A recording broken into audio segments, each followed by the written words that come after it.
As we go into the chapter 20 of the Qal Infinite Construct, we want to take a look at why this really matters, what we're doing. And we've looked at the Qal, the simple kind of voice, active voice, the simple kind of action.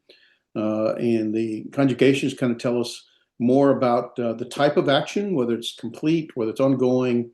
And so we've looked at the perfect conjugation, which would be more of a completed, and the ongoing more of, or the incomplete, or the imperfect conjugation be more of the incomplete or ongoing or in process or iterative kind of action, and the imperative, more of the command, direct command. And today we want to look at the Qal Infinite Construct conjugation. And so when we talk about infinite construct, I think of this in this terms. We have the finite verb. A finite meaning it's limited. It's limited to the person, to the number, or the gender, right? A third masculine singular verb is limited to third person, he, she, or it. Masculine, of course, or plural or singular. So that limits the verb's action. And those are finite verbs, and that's typically what we've been doing. And now we're moving into an infinite or a non-finite verb, and that's really what the infinite construct is. It does not express the person, the number, or gender. It just states the action, and that's it. It expresses an action. So it's a non-finite. It's an infinite construct. It expresses the action, but not who does it. It doesn't tell you when it happens, which actually most verbs in Hebrew don't. Itself tells you when. That's a part of the syntax. Most Hebrew verbs tell you the kind of action, whether it's ongoing or completed or that type of thing, and you have to interpret within the context whether it's a past, present, or future. The infinite construct often appears, most often, about 90% of the time. Think the infinite construct is like over 5,600 times. 90% it appears with a preposition. That will make it a lot easier to recognize as well.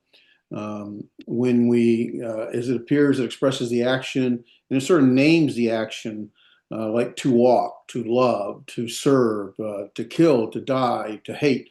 These kind of things are basically tells you that an action exists, but it doesn't tell you about who did it or what. But there are other things it does give you.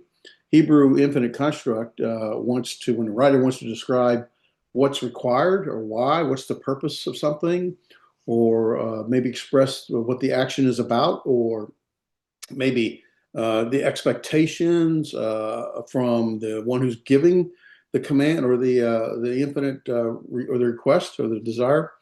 It's especially common in laws, in covenant summaries, and teaching passages.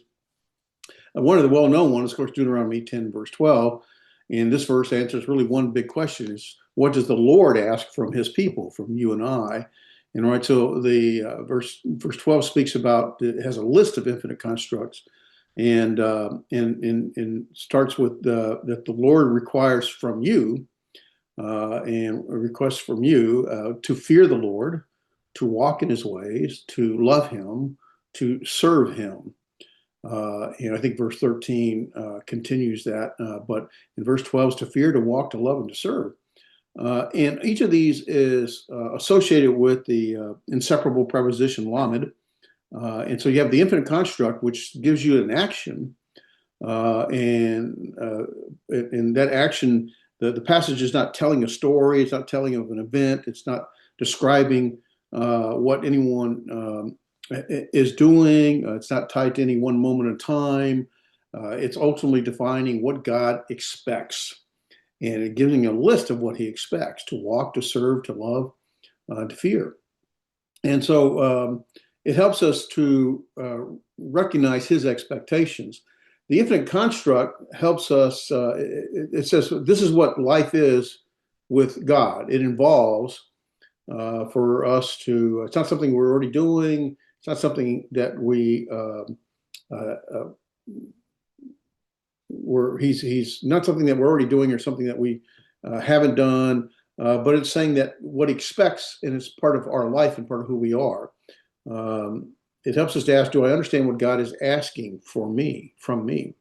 So the infinite constructs lets the Hebrew describe actions God requires without turning them into a story, without turning them into command.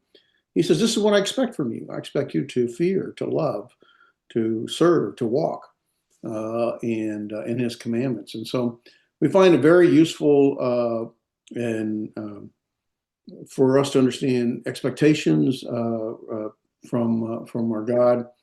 Uh, so as we look in chapter 20 here,